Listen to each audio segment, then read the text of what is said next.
মেহেরবানি করে আমার সাথে কানেক্ট করো, 1 to 1, brain to brain, eye to eye contact করো আমার সাথে, তাকাও, কষ্ট হলো আমার দিকে তাকাও, আওয়াজ করা যাবে না, আমার দিকে তাকাও। প্রিয় ভাইরা, হিউম্যান রিসোর্স ডেভেলপমেন্টের ব্যাপারে কিছু কথা বলবো। এই যে আমাদের বিশাল জনসংখ্যা, এই জনসংখ্যাকে কি করে জনসম্পদে রূপান্তরিত করা যায় এ ব্যাপারে কথা বলবো। আমি সূরাতু বনী ইসরাইলের 70 নম্বর আয়াত তেলাওয়াত করেছি। এই আয়াতের আলোকে কিছু কথা আমি আপনাদের সামনে বলবো।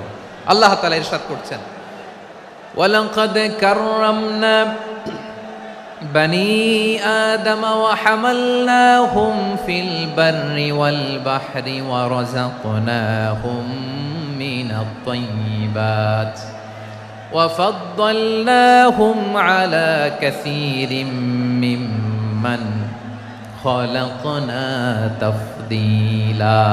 পড়েন আল্লাহু আকবার।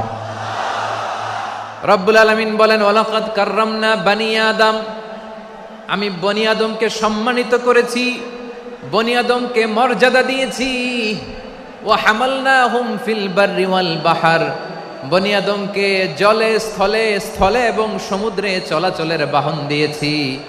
ওয়া রাযাকনাহুম মিনাত তাইয়্যিবাত, তাদেরকে পবিত্র রিজিকের বন্দোবস্ত করেছি। ওয়া ফাদ্দালনাহুম আলা কাসীরিম মিম্মান খালাকনা তাফদীলা, আর আমি আল্লাহ যাদেরকে সৃষ্টি করেছি তাদের মধ্য থেকে বনী আদমকে আমি শ্রেষ্ঠ বানিয়েছি। আমরা শ্রেষ্ঠ, আমরা আশরাফুল মাখলুকাত। আমরা কি এই যে এমনি চিল্লাচিল্লি করে জিজ্ঞাসা করলে বলে না, আমরা আশরাফুল মাখলুকাত। আমরা কি শ্রেষ্ঠ, সবার চেয়ে সেরা। আমাদের মতো করে আল্লাহ কাউকে বানায় নাই। দুই পায়ে ভর করে শির দ্বারা এরকম স্ট্যান্ড রেখে মাথা উঁচু করে দাঁড়াতে পারে এরকম কোন প্রাণী পৃথিবীতে আছে? এজন্য আল্লাহ বলেন, ওয়ালাকাদ কাররামনা বনী আদম, আমি বনী আদমকে সম্মানিত করেছি, তাদেরকে আমি মর্যাদা দিয়েছি। তাদেরকে আমি যত মর্যাদা দিয়েছি আমার কোন সৃষ্টিকে এত মর্যাদা দেই নাই। পড়েন সুবহানাল্লাহ। I have dignified the status of the sons of Adam. আদমের সব সন্তানের মর্যাদা আমি বাড়িয়েছি। আল্লাহ এখানে বলেননি ওয়ালাকাদ কাররামনাল মুমিনিন, আমি মুমিনের মর্যাদা বাড়িয়েছি, বলেছেন? আল্লাহ এখানে বলেন নাই ওয়ালাকাদ কাররামনাল মুসলিমিন, আমি মুসলিমের মর্যাদা বাড়িয়েছি।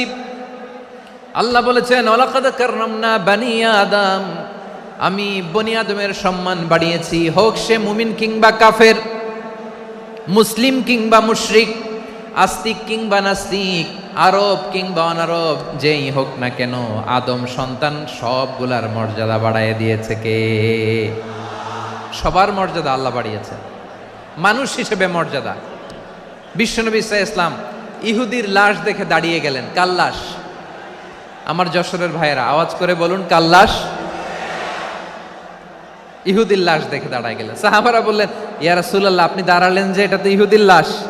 বিশ্বনবী বললেন, আওয়ালাইসাত নাফসান, এটা কি মানুষ নয়? এটা হোক ইহুদি হোক খ্রিস্টান, এটা তো মানুষ। আমি মানুষ দেখে দাঁড়িয়েছি। আই স্যালিউট দ্য হিউম্যানিটি, আমি মানবতাকে সম্মান করেছি। পড়েন সুবহানাল্লাহ। তাহলে এই জমিনে মানুষের মর্যাদা বেশি, হোক আস্তিক হোক নাস্তিক, হোক মুমিন কিংবা কাফের। আদমের সন্তান হলে, মানুষ হলেই তার মর্যাদা বাড়িয়েছে কে?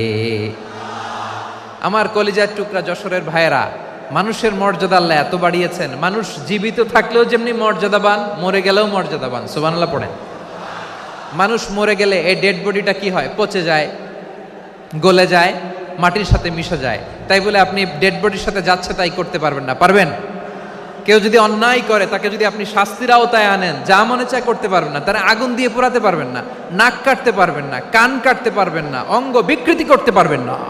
কারণ মানব জাতির মর্যাদা স্বয়ং দিয়েছে কে? ডেড বডি পচে যাবে, গলে যাবে। তারপরে ইসলাম বলে, না খবরদার, এই মরা লাশটারও একটা মর্যাদা আছে না নাই? ইসলাম বলে এই লাশটা গলে যাবে, পচে যাবে, কিন্তু এটার অমর্যাদা করো না। কর্পূর দিয়ে, খেজুর পাতা দিয়ে এটাকে ওয়ার্ম ওয়াটার দিয়ে, গরম পানি দিয়ে ধৌত করো। সাদা শুভ্র ধবধবে কাপড় দিয়ে লাশটাকে তুমি কাভার করো। তারপরে খাটিয়ার মধ্যে লাশটাকে রেখে বিশাল একটা প্রোগ্রাম করো, একটা ফিউনারাল প্রোগ্রাম করো। ওই প্রোগ্রামের ডানে বায়ে পেছনে লাশটারে রাখলে হবে না, প্রোগ্রামের একেবারে সামনটাতে তুমি লাশটাকে রাখো। সুবহানাল্লাহ। একটা ফিউনারাল প্রোগ্রাম করতে হবে, তাকে শেষ বিদায় জানাতে হবে, যেটাকে আমরা জানাজা বলি। কি বলি? জানাজা মানে মাইয়েতের জন্য দোয়া, তার জন্য দোয়া করা হয়, তাকে একটা সিস্টেমেটিক অর্ডারে কবরে রাখা হয়, সুন্দরভাবে সেটাকে কবরস্থ করা হয়, মাটি দেয়া হয়, পানি দেয়া হয়। তার মানে মরে গেলেও মানুষের সম্মান বাড়ায় দিয়েছে কে? এজন্য আল্লাহ বললেন ওয়ালাকাদ কাররামনা বানি আদম, বনি আদমের সম্মান মর্যাদা আমি আল্লাহ বাড়িয়ে দিয়েছি। মানুষের সম্মানে তুমি কখনো আঘাত করো না, ঠিক কি না? তাহলে ভাই, প্রথম মেসেজ হচ্ছে the first and foremost message tonight to the people of জাসর। আল্লাহ বলেন I have dignified the status of son of Adam. আমি বনি আদম সবার মর্যাদা বাড়িয়ে দিয়েছি, হোক আস্তিক নাস্তিক, হোক কাফের কিংবা মুশরিক, তার মর্যাদা বাড়াই দিছে কে? যখন বন্যা হয় আমরা ত্রাণ নিয়ে যাই, আমরা শুধু মুসলমানদেরকে ত্রাণ দেই নাকি? হ্যাঁ, আমরা মুসলমানকেও দেই, অমুসলমানকেও দেই, হিন্দুকেও দেই, বৌদ্ধকেও দেই। যেখানেই মানবতা বিপন্ন সেখানে ইসলামের হেল্পিং হ্যান্ড আছে না নাই?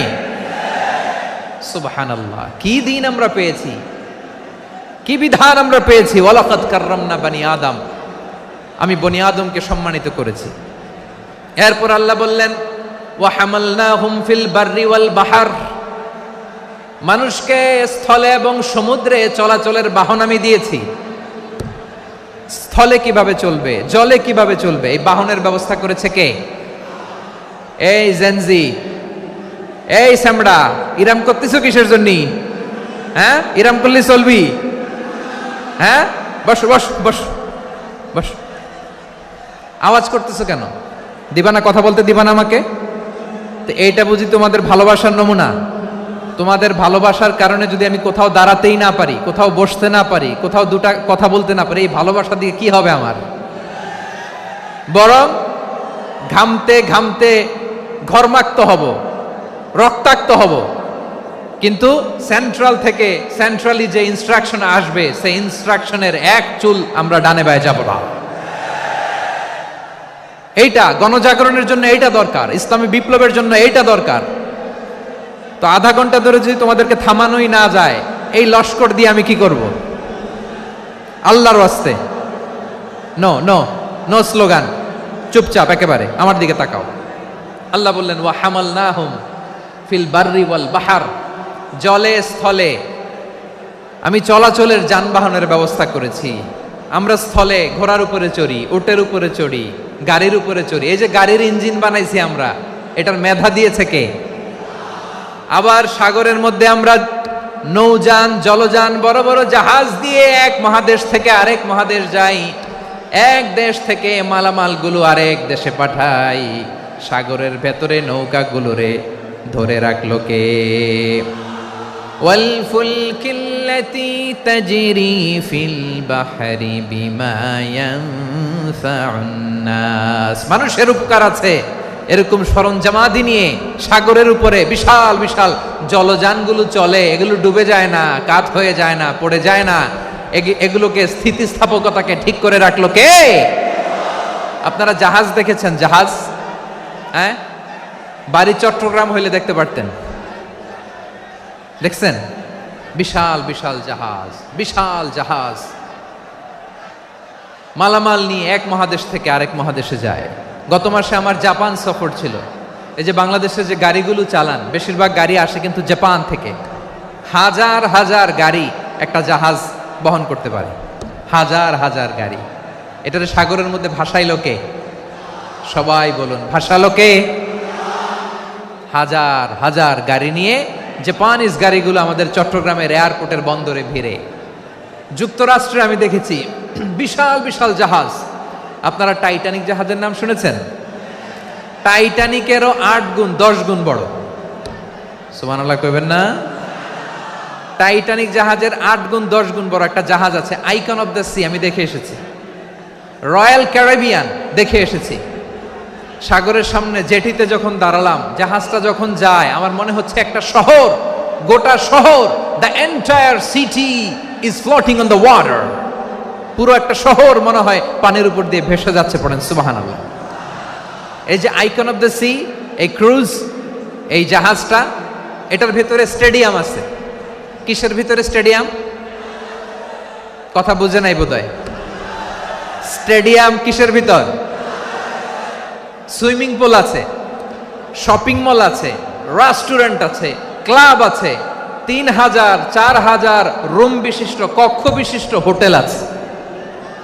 এই সবগুলোর নিয়ে এগুলো চলে সাগরের এই দোলার মধ্যে, জলোচ্ছ্বাসের মধ্যে, এই সাগরের ভেতরে এই জাহাজগুলোর ভাষায় রাখছে কে?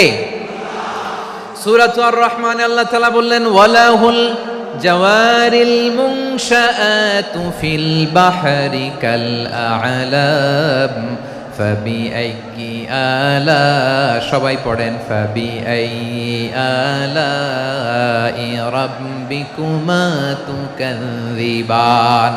পাহাড় সম বড় বড় জাহাজগুলো মাল বোঝাই করে সাগরের মধ্যে ভেসে বেড়ায়।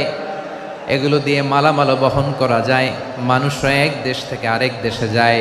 এই জাহাজগুলোরে সাগরের ভেতরে ভাসায় রাখলো কে? এই আয়াতের ভেতরে আল্লাহ তাআলা সূরাতু বানী ইসরাঈলের এই চমৎকার আয়াতের ভেতরে আল্লাহ তাআলা বেসিকলি মানব জাতির প্রতি তার 4টি স্পেশাল অনুগ্রহের কথা বলেছেন। কয়টি? 2টা বলে ফেলছি। 1 নাম্বার, ওয়ালাকাদ কাররামনা বানি আদম, আমি বনি আদমের সম্মান বাড়াইছি। নাকি মুসলমানদের? নাকি মুসল্লিদের? কার সম্মান বাড়িয়েছি? বনি আদমের। তাহলে human dignity, the first part of the verse talks about the human dignity. 2 number অংশ আল্লাহ তাআলা বললেন, ওয়া হামালনাহুম ফিল বাররি ওয়াল বাহর, স্থলে এবং সমুদ্রে আমি তাদের জন্য চলাচলের বাহন দিয়েছি। সুবহানাল্লাহ। তার মানে smooth movement on land and sea, জলে এবং স্থলে যাতে আমরা স্মুথলি মুভ করতে পারি আল্লাহ তাআলা দিয়েছেন। 3 নম্বরে আল্লাহ তাআলা বললেন, ওয়া রাযাকনাহুম মিনাত তাইয়্যিবাত, মানুষের জন্য আমি পবিত্র রিজিকের ব্যবস্থা করেছি। জলে এবং স্থলে যত প্রাণী আছে সবগুলা প্রাণীকে রিজিক দেয় কে? আমাদেরকে রিজিক দেয় কে? সাগরের মাছগুলোকে, বড় বড় তিমি মাছগুলোরে রিজিক দেয় কে? বাতাসের মধ্যে ভেসে বেড়ানো বড় বড় পাখিগুলো, স্ক্যান্ডিনেভিয়ান কান্ট্রি থেকে লক্ষ লক্ষ কোটি কোটি পাখিগুলো যে এক দেশ থেকে আরেক দেশে ট্রান্সফার হয়, এগুলোর রিজিক দেয় কে? রব্বুল আলামিন বলেন, ওয়ামা মিন দাব্বাতিন ফিল আরদি ইল্লা আলাল্লাহি রিজকুহা ওয়া ইয়ালামু মুস্তাকাররাহা ওয়া মুস্তাওদাআহা কুল্লুম ফি কিতাবিম মুবিন। আল্লাহু আকবার। রব্বুল আলামিন বলেন, ভূপৃষ্ঠে বিচরণশীল যত প্রাণী আছে সব প্রাণীগুলোকে আমি আল্লাহ আমার নিজের কুদরতে রিজিকের বন্দোবস্ত করি। এই প্রাণীগুলো কোথায় থাকে, কোথায় যায়, সব জায়গায় আমি রিজিক পৌঁছে দেই। রিজিক কেউ দিতে পারে না, রিজিকের মালিক কে? রিজিকের মালিক তিনি আল্লাহ। এজন্য আল্লাহ তাআলা বললেন, ওয়া রাযাকনাহুম মিনাত তাইয়্যিবাত। এরপর আল্লাহ বললেন, ওয়া ফাদ্দালনাহুম আলা কাসীরিম মিম্মান খালাকনা তাফদীলা। আমি যত প্রাণী সৃষ্টি করেছি সকল প্রাণীর মধ্যে মানুষের মর্যাদা, শ্রেষ্ঠত্ব আমি দিয়েছি। সুবহানাল্লাহ পড়েন। তাহলে 1 নম্বরে আল্লাহ বললেন, আমি বনি আদমের মর্যাদা বাড়ালাম। এরপরে বললেন, স্থলে এবং সমুদ্রে চলাচলের জন্য যানবাহন দিলাম। 3 নম্বরে আল্লাহ বললেন, পবিত্র রিজিকের ব্যবস্থা করে দিলাম। এরপরে আল্লাহ বললেন, যত প্রাণী আছে, সৃষ্টি আছে, সবগুলার উপরে আমি মানুষকে শ্রেষ্ঠত্ব দিলাম। সুবহানাল্লাহ। তাহলে সবচেয়ে বেশি শ্রেষ্ঠত্ব মানুষের। কার? মানুষের। শুধু তাই নয় প্রিয় ভাইরা, আকাশ এবং জমিনে যা কিছু আছে সবকিছু মানুষের জন্য, মানুষের কল্যাণে, মানুষের প্রয়োজনে, মানুষের বশীভূত করে সৃষ্টি করেছেন কে? রব্বুল আলামিন বলেন, হুয়াল্লাযী খালাকা লাকুম মা ফিল আরদি জামিআ। এই জমিনের মধ্যে যা কিছু আমি আল্লাহ সৃষ্টি করেছি সব কিছু আমি মানুষের জন্য সৃষ্টি করেছি। পড়েন সুবহানাল্লাহ। হুয়াল্লাযী খালাকা লাকুম মা ফিল আরদি জামিআ, যা আছে সব আমাদের জন্য, সব আমাদেরকে সার্ভিস দেওয়ার জন্য, আমাদের উপকারের জন্য, আমাদের কল্যাণের জন্য। আওয়াজ করে সবাই পড়ুন আল্লাহু আকবার। অন্য আয়াতে আল্লাহ বললেন, ওয়াসাখখারা লাকুম মা ফিস সামাওয়াতি ওয়া মা ফিল আরদি জামিআম মিন ইন্না ফি যালিকা লাআয়াতিন লিকাওমি ইয়াতাফাক্কারুন। প্রথমে আল্লাহ বললেন জমিনে যা আছে সব তোমাদের কল্যাণে আমি সৃষ্টি করলাম। এরপরে আল্লাহ বললেন আকাশেও যা আছে সব তোমাদের জন্য সৃষ্টি করলাম, তোমাদের অনুগত বানায় দিলাম। পড়েন সুবহানাল্লাহ। মানুষের কি ব্রেইন দেখেন, মানুষ জমিন ছেড়ে আকাশে চলে যায়। পাখি দেখে মানুষের শখ হলো পাখি যেহেতু উঠতে পারে আমরাও পারবো। অরবিল রাইট, উইলবার রাইট, দুই ভাই মিলে আঁকাঝোঁকা করতে করতে করতে করতে প্লেন বানায় ফেললো। কোন সুবহানাল্লাহ।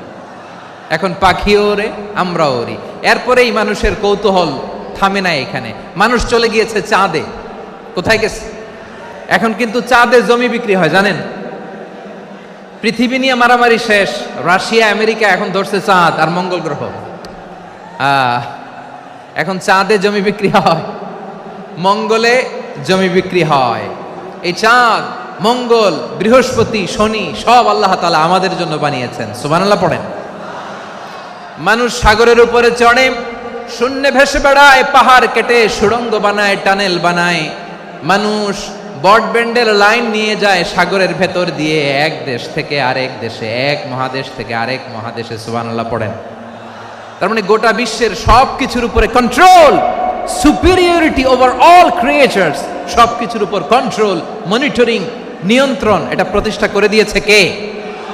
এজন্যই মানুষের শ্রেষ্ঠত্ব। ওয়ালাকাদ কাররামনা বানি আদম, আমি বনি আদমের সম্মান বাড়িয়েছি, মর্যাদা আমি বাড়িয়ে দিয়েছি। এই কারণে, কারণ মানুষ সব কিছুর উপর নিয়ন্ত্রণ নিতে পারে। মানুষকে নিয়ে এই কোরআনের সব আলোচনা, মানুষকে নিয়ে এই কোরআনের সব। তাই কোরআনের কেন্দ্রীয় আলোচ্য বিষয় হচ্ছে মানুষ। কোরআনের কেন্দ্রীয় আলোচ্য বিষয় কি? যশোরের ভাইয়েরা বুঝে থাকলে সবাই বলবেন কোরআনের কেন্দ্রীয় আলোচ্য বিষয় কি? এই যে আমি মূল আলোচনায় যাচ্ছি এখন। কেন মানুষ কোরআনের কেন্দ্রীয় আলোচ্য বিষয়? যশোর আওয়াজ করে বলো, কোরআনের কেন্দ্রীয় আলোচ্য বিষয় কি? মানুষ। এই মানুষ কোরআনের কেন্দ্রীয় আলোচ্য বিষয়। মানুষকে আল্লাহ স্বাধীনতা দিয়েছেন। ফামান শাআ ফালইউমিন ওয়া মান শাআ ফালইয়াকফুর। চাইলে মুমিন হতে পারো, চাইলে কাফের হতে পারো, তোমার ইচ্ছা। তবে জেনে রাখো, মুমিন হলে পাবা জান্নাত, কাফির হলে পাবা জাহান্নাম। নাও দ্য ডিসিশন ইজ ইয়ার্স। সিদ্ধান্ত তোমার, জান্নাতে যাবা না জাহান্নামে যাবা। যশোরের ভাইয়ের আওয়াজ করে বলুন, কই যেতে চান, জান্নাতে না জাহান্নামে? ডান দিকে না বাম দিকে? ডানপন্থী না বামপন্থী? চিল্লা চিল্লি না চুপচাপ? চুপচাপ কয়ে আবার চিল্লাচিল্লি শুরু করে দিয়েছে। মাশাআল্লাহ, গুরুত্বপূর্ণ কথা বাকি আছে, আমাকে সহযোগিতা করতে হবে। মাশাআল্লাহ, এই তো ঠান্ডা হয়েছে। হ্যাঁ ঠিক আছে, ঠিক আছে, ঠিক আছে। মানুষকে আল্লাহ এত স্বাধীনতা দিয়েছেন, মানুষ চাইলে অনেক ভালো হইতে পারে। ভালোর রাস্তাও খোলা, খারাপ হওয়ার রাস্তাও খোলা। ভালো হইলে মানুষ অনেক ভালো, খারাপ হইলে অনেক খারাপ। ভালো হইলে সবচেয়ে ভালো, খারাপ হইলে সবচেয়ে খারাপ। এজন্য সিদ্ধান্ত আপনাকে নিতে হবে। আল্লাহ তাআলা বলছেন, লাকাদ খালাকনাল ইনসানা ফি আহসানি তাকওয়িম সুম্মা রাদাদনাহু আসফালা সাফিলিন। আমি মানুষকে অনেক সুন্দর অবয়বে, সুন্দর আকৃতিতে সৃষ্টি করেছি। তার শুধু চেহারার ডিজাইনটাই সুন্দর নয়, তার ব্রেনটা বড্ড সুন্দর, তার মানসিকতা বড্ড সুন্দর, তার সৃজনশীলতা বড্ড সুন্দর। পড়েন সুবহানাল্লাহ। আমাদের চেহারা, অবয়ব, ডিজাইন যে সুন্দর তা না, আমাদের ব্রেনটা অনেক সফিস্টিকেটেড ব্রেন, অনেক সফিস্টিকেটেড। এই 1.5 কেজি ব্রেন ইউজ করে মানুষ গোটা বিশ্বে সভ্যতা বিনির্মাণ করেছে, ঠিক কিনা? এই ব্রেন আল্লাহ তাআলা আমাকে দিয়েছে। এটারে কাজে লাগালে, আপনার 6 সেন্স কাজে লাগালে আপনি অনন্য মানুষ হয়ে উঠবেন, মহামানবে রূপান্তরিত হবেন। মানুষ হতে পারে, চাইলেই মহামানব হতে পারে। আবার যদি মানুষ চায় খারাপও হতে পারে। আল্লাহ বললেন শুধু ভালোই না, ভালো হতে চাইলে অনেক ভালো তুমি হতে পারো, আবার খারাপ হতে চাইলে অনেক খারাপ তুমি হতে পারো। সুম্মা রাদাদনাহু আসফালা সাফিলিন।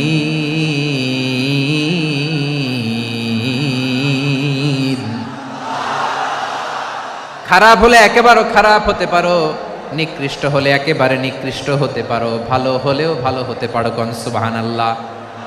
এবার আওয়াজ করে বলুন, ভালো হতে চাই না খারাপ? শ্রেষ্ঠ না নিকৃষ্ট? মানুষ ভালো হলে মানুষ ফেরেশতার চেয়েও ভালো, মানুষ খারাপ হলে সে পশুর চেয়েও খারাপ। কথা ঠিক কিনা বলেন? ভালো হলে ফেরেশতার চেয়েও ভালো, খারাপ হলে পশুর চেয়েও নিকৃষ্ট। তার মানে শ্রেষ্ঠত্বে মানুষ, শ্রেষ্ঠত্বে ফেরেশতাকে হার মানায়, আর অধপতনে শ্রেষ্ঠত্বে ফেরেশতাকে ছাড়িয়ে যায়, আর অধপতনে পশুকেও হার মানায়। আই রিপিট, আমি আবারও বলছি, মানুষ শ্রেষ্ঠত্বে ফেরেশতাকে ছাড়িয়ে যায়, আর অধপতনে সে পশুকেও হার মানায়। আওয়াজ করে বলতে হবে ঠিক কিনা?